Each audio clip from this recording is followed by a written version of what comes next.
Assalamualaikum warahmatullahi wabarakatuh. Halo Sobat Belajar, perkenalkan saya Taufik Roman Wijayanata dengan NIM 23080310231 dari Prodi D3 Administrasi Keuangan Angkatan 23 Fakultas Ekonomi dan Bisnis Universitas Jember. Nah, pada kesempatan kali ini kita akan belajar terkait dengan materi Capital Market Efficiency.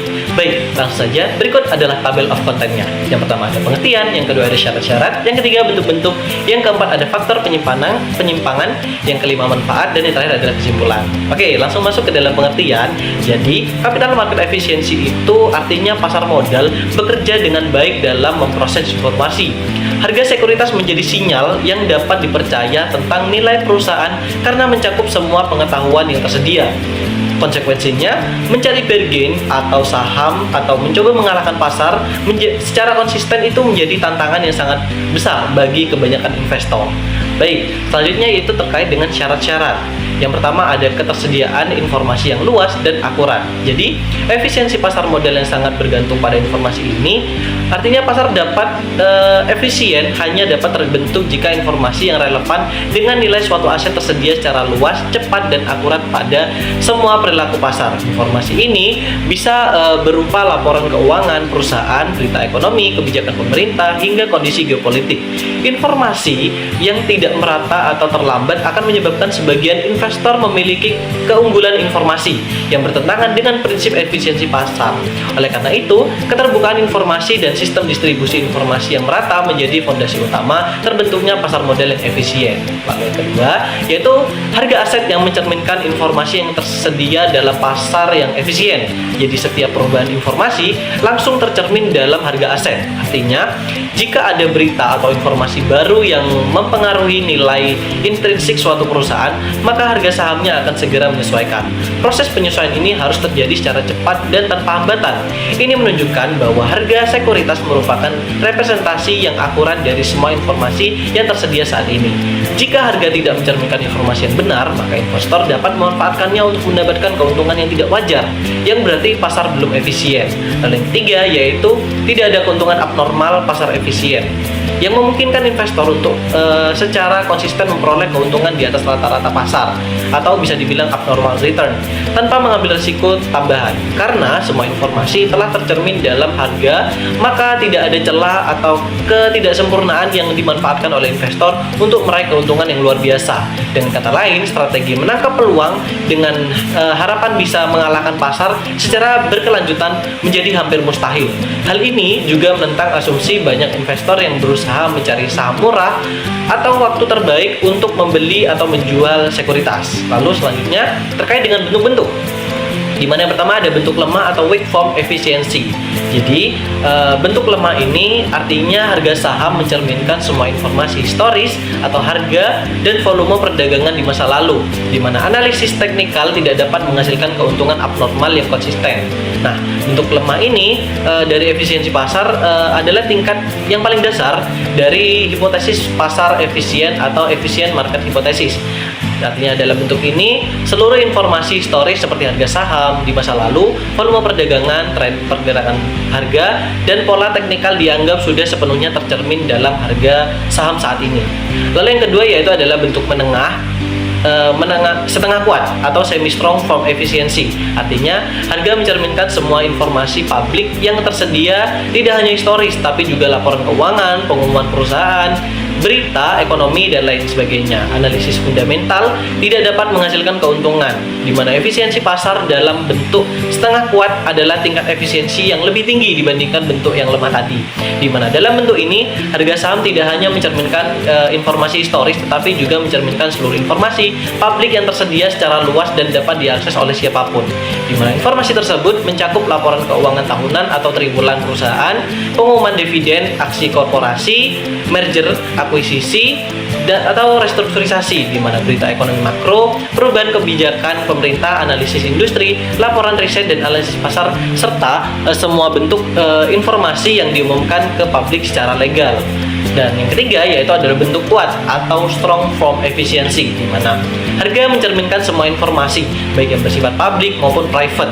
Bahkan orang dalam pun tidak dapat menghasilkan keuntungan abnormal yang konsisten karena informasinya bersifat privat. sudah tercermin dalam bentuk kuat dari efisiensi pasar yang merupakan tingkat efisiensi yang paling tinggi dan ideal dalam teori keuangan. Pada tingkat ini diyakini bahwa harga saham mencerminkan seluruh informasi tersedia, tidak hanya yang bersifat historis publik, tetapi juga informasi private atau rahasia, termasuk informasi yang hanya diketahui oleh orang-orang dalam perusahaan, seperti dewan direksi, manajemen puncak, atau pemegang saham yang mayoritas. Nah, bentuk kuat dari efisiensi pasar ini bersifat ideal dan teoritis, karena dalam praktiknya sangat sulit ditemukan pasar yang benar-benar efisien sampai pada tingkat hal ini, di mana ini disebabkan oleh keterbatasan dalam penyebaran informasi, regulasi terhadap insider trading, serta perilaku investor yang tidak selalu rasional. Namun demikian, konsep ini tetap penting sebagai standar referensi untuk memahami seberapa efisien suatu pasar dalam menyerap informasi.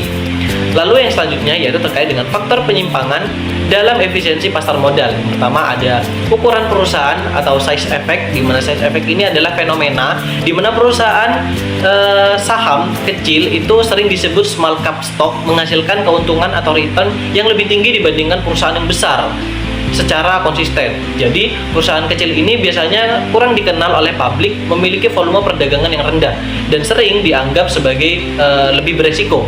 Tapi secara mengejutkan, banyak studi menunjukkan bahwa saham perusahaan kecil justru sering memberikan hasil investasi yang lebih besar dalam jangka yang panjang. Lalu yang kedua yaitu adalah market to book ratio atau value effect, di mana value effect ini adalah kecenderungan bahwa saham-saham yang dihargai murah oleh pasar itu sering disebut value stock yang punya rasio market to book rendah akan memberikan return yang lebih tinggi dibanding saham-saham mahal atau growth stock yang punya rasio market to book yang tinggi, di mana market to book ratio atau RNB adalah perbandingan antara harga pasar saham dengan nilai bukunya, nilai aset bersih perusahaan. Dan yang ketiga yaitu anomali kalender, di mana anomali kalender ini adalah pola-pola musiman di mana pasar saham itu berperilaku tidak biasa pada waktu-waktu tertentu dalam kalender, seperti hari-hari tertentu, bulan-bulan tertentu, atau menjelang libur. Biasanya kita akan berpikir pasar saham itu seharusnya acak dan tidak bisa ditebak, tapi penelitian menunjukkan bahwa saham cenderung naik di bulan Januari atau bisa disebut Januari effect, di mana pasar sering mengalami kenaikan menjelang hari libur nasional atau holiday effect. Selanjutnya yaitu terkait dengan manfaat, di mana manfaat untuk perusahaan yang pertama adalah biaya modal lebih rendah, yang kedua kemudahan keputusan strategis, yang ketiga rekapitulasi, dan yang keempat adalah kepercayaan. Dan untuk pemegang saham itu yang pertama ada proteksi dari informasi asimetris, yang kedua keputusan jual atau beli itu lebih tinggi atau lebih akurat, dan yang ketiga kemudahan pengukuran kinerja portofolio, dan yang keempat adalah likuiditas yang lebih tinggi. Nah, bagi calon pembeli saham tersendiri, yang pertama itu dapat meminimalisir resiko pembelian yang mahal, yang kedua kesempatan investasi yang setara, dan yang ketiga adalah penghematan biaya riset, dan yang keempat adalah diversifikasi portofolio yang lebih efektif. Kesimpulan dari materi kali ini yaitu pasar modal yang efisien secara teoritis terjadi ketika harga sekuritas itu seperti saham, mencerminkan semua informasi yang tersedia mulai dari data historis, bentuk lemah, informasi publik seperti laporan keuangan atau bentuk setengah kuat, hingga informasi private atau bentuk kuat, sehingga tidak ada investor yang bisa secara konsisten meraih keuntungan abnormal dengan mengandalkan analisis teknikal, fundamental, atau bahkan informasi orang dalam, di mana syarat utamanya meliputi satu, ketersediaan informasi yang lebih luas dan akurat, yang kedua harga aset yang cepat menyesuaikan diri terhadap informasi baru, dan yang ketiga adalah tidak adanya peluang arbitrase jangka yang panjang. Namun dalam praktiknya anomali pasar seperti size effect atau saham kecil IDX Venture berpotensi return tinggi, value effect saham murah ala Warren Buffett, atau faktor kalender Januari effect di BI dapat menyimpang dari efisiensi yang sempurna. Meski demikian, pasar yang mendekati efisien memberikan manfaat yang signifikan bagi perusahaan. Lalu dan juga pemegang saham, di mana calon investor juga memiliki kesempatan yang setara, di mana penghematan biaya dan riset, karena harga aset berfungsi sebagai sinyal terpercaya untuk pengambilan keputusan investasi yang rasional.